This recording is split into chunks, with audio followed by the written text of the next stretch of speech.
Tell us about your work. I know that you mentioned that you were studying the urban speakers of Mm. minoritized languages, and I'd love to know more about that.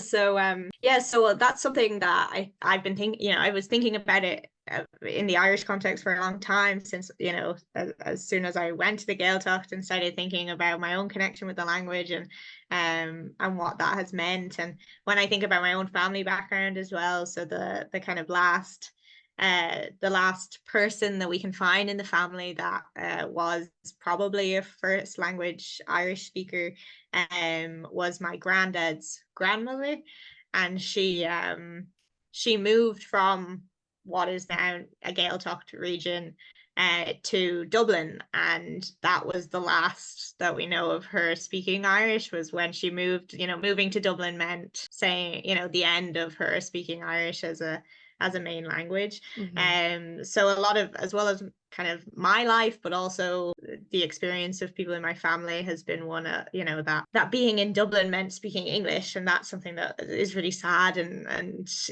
on an individual basis, on a family basis, on a societal basis, it's really sad. So yeah, anything that I can do to get around that and question that idea that it has to be like that is something that I want to get behind.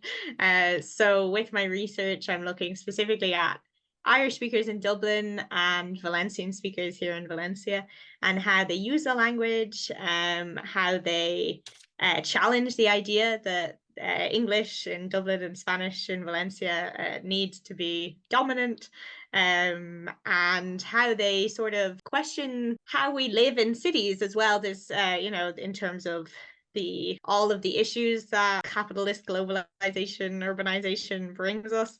In the language movements, that's something that speakers are giving a lot of thought to in terms of how we want to live as urbanites, how we want to live